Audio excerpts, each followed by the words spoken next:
Bonjour à tous, merci Damien et merci le CNGE de m'avoir invité à présenter cet outil Score Calcic.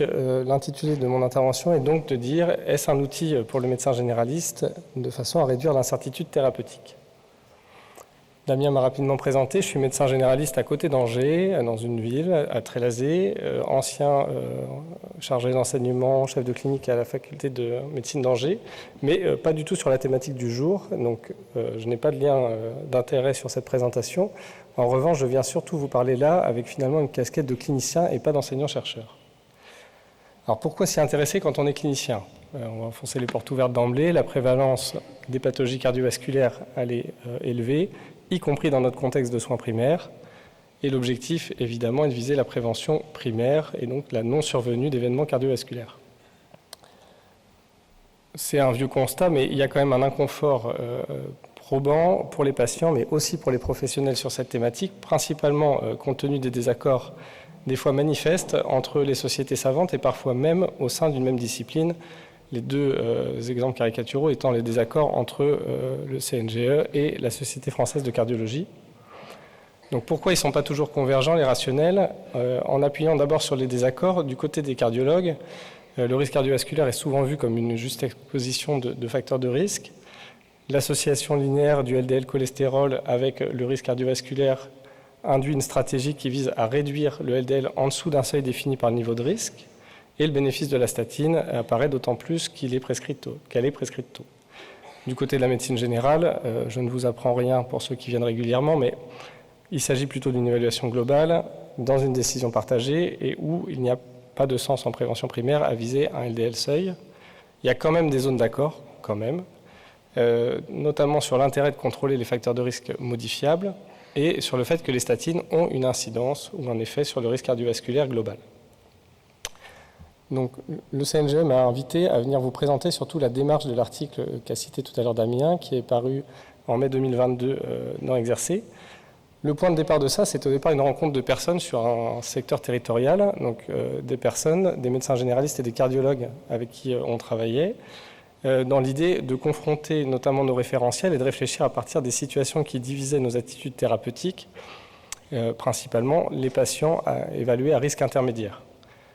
Pour continuer à réfléchir dans cette dynamique-là, on a étayé cette équipe de départ avec un deuxième cardiologue d'un autre centre sur un autre territoire géographique, avec un collègue radiologue et avec un collègue médecin généraliste retraité, ancien formateur à la SFTG et membre du groupe de travail du CMG sur les aspects thérapeutiques. Donc, je vous propose une illustration clinique pour parler d'emblée des pratiques. Donc, je vous présente Alain P., qui est un monsieur de 59 ans, qui a une tension à 12,7 sans traitement. Pendant plusieurs années, avant que je le prenne en charge, il avait été traité par statine en raison d'une dyslipidémie que je lui avais proposé d'arrêter, fort des enseignements du CNGE, du fait qu'il soit en prévention primaire et que son risque, nous l'avions évalué ensemble comme plutôt faible. Après plus d'1 an sans statine, voilà son profil biologique. Donc il a un cholestérol total à 2,58, un LDL à 1,9, un HDL à 0,44 et une glycémie normale. Il n'est pas fumeur et n'a jamais fumé et se considère comme sportif occasionnel.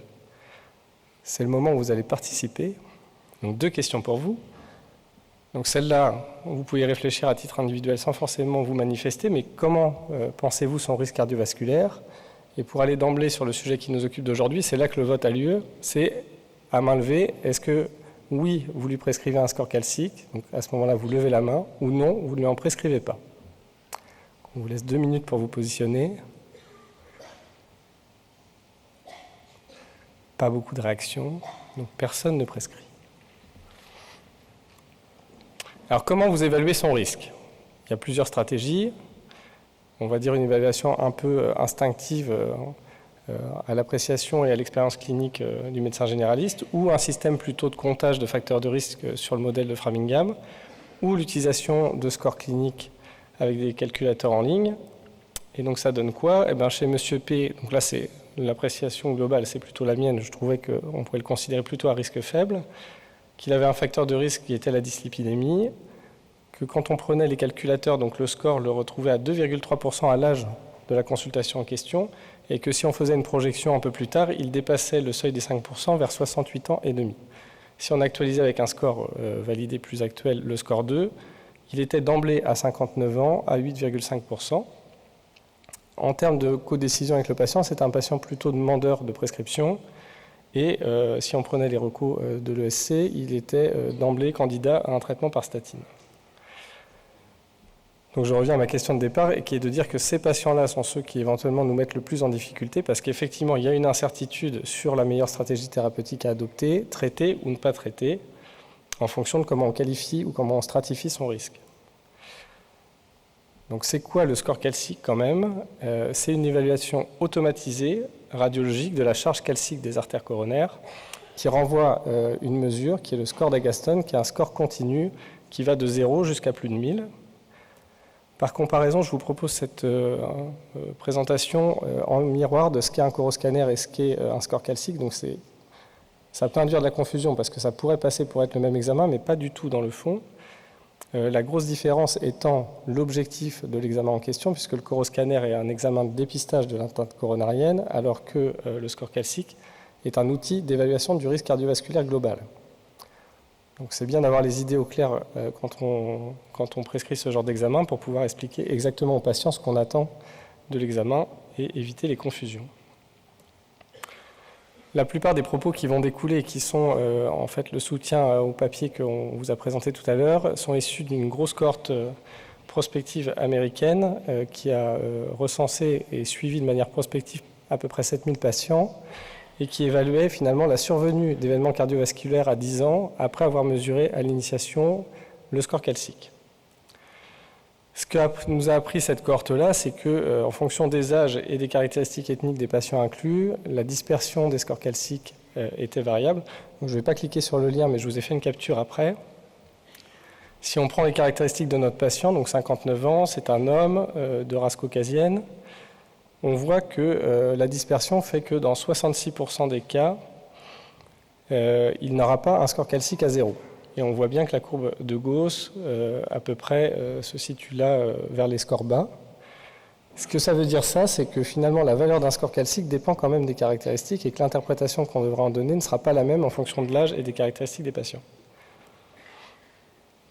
Ce que donnait comme information également cette cohorte de la MESA, c'est que le score calcique pouvait avoir une valeur pronostique importante. Donc vous avez à gauche les scores calciques initiaux, un équivalent de risque de Framingham, et puis la survenue constatée dans la cohorte MESA d'événements cardiovasculaires. Et donc vous voyez, il y a différents seuils qui ont été retenus, mais on voit une nette augmentation à 10 ans de la probabilité d'événements cardiovasculaires en fonction des chiffres de score calcique. Donc, des outils ont été développés pour permettre l'affinement du score calcique, du risque cardiovasculaire à partir du score calcique. Donc, je vais reprendre les informations de notre patient. C'est toujours M. P, 59 ans, il est toujours caucasien, il n'est pas diabétique, il ne fume pas, il n'a pas d'histoire familiale particulière, les données biologiques que je vous ai rapportées, sa tension artérielle, et puis le fait qu'il ne prend pas ni de traitement anticholestérolémiant, ni de traitement antihypertenseur.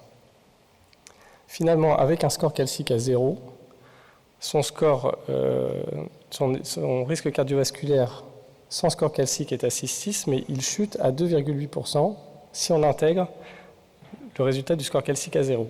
Et à l'inverse, donc ça va être la même diapo, mais en changeant uniquement la ligne du score calcique, si on le passe à 300, pour le coup, son risque cardiovasculaire augmente à 12,6%. Les seuils qu'on peut se donner à retenir, c'est un peu ce que je vous ai présenté juste avant là, dans les données de la MESA, mais en gros, autour de 0, le risque est faible, voire très faible. À partir de ça, on peut se poser la question de l'intervention médicamenteuse. Et puis, au-delà, c'est plus une discussion là, concertée avec les cardiologues de quel est le circuit, de est-ce que d'emblée les gens relèvent d'un test d'ischémie ou même d'emblée une coronarographie. Comme c'est un outil d'évaluation, il faut aussi savoir à quel niveau de répétition on le fait. Il y a quelques papiers qui ont montré qu'il y avait des évolutions significatives à partir de la 4e année. Donc même si les données sont quand même assez faibles, on peut imaginer que ça n'a pas d'intérêt de le refaire avant 5 ans. Et dans tous les cas, pas si le score calcique initial est déjà entre guillemets pathologique ou élevé, puisque de toute façon, il va forcément continuer à augmenter. Donc on reprend notre patient dans cette histoire-là. Finalement, après cette discussion, M. P accepte de faire un score calcique qui revient à 321. Donc après ce résultat-là, je revois le patient et donc là on convient de démarrer une statine sans objectif de LDL cible pour rester cohérent avec les recommandations de notre discipline. Je vous propose 2 autres vignettes cliniques de patients un peu similaires, mais pour lesquels finalement les scores calciques ont permis là aussi un ajustement et donc une décision thérapeutique différente dans les 2 cas. Donc, peut-être vous l'avez compris dans la présentation, mais pour le besoin de la plénière, la consigne était qu'on essaye un peu de trancher le discours, donc je ne vous ai brossé que la partie éventuellement positive de cet outil. Et donc si on reste dans cette philosophie-là, on peut imaginer que le score calcique est un moyen d'affiner le risque cardiovasculaire. Ça peut être sur une mesure un peu plus individualisée que les outils plus populationnels qu'on utilise habituellement, et qu'à ce titre-là, peut-être, ce sera un outil d'amélioration de l'adhésion et de l'observance, que ça pourrait être un outil pour guider notre prescription ou notre déprescription, et que c'est de toute façon un outil qui ouvre la discussion avec les patients. Les 3 seuils que je vous proposais là de retenir, et donc finalement une conclusion qui serait celle-ci, qu'on peut faire du score calcique si on pense que ça peut changer la décision thérapeutique. Si la décision est déjà prise avant, évidemment aucun intérêt. Merci beaucoup de votre attention.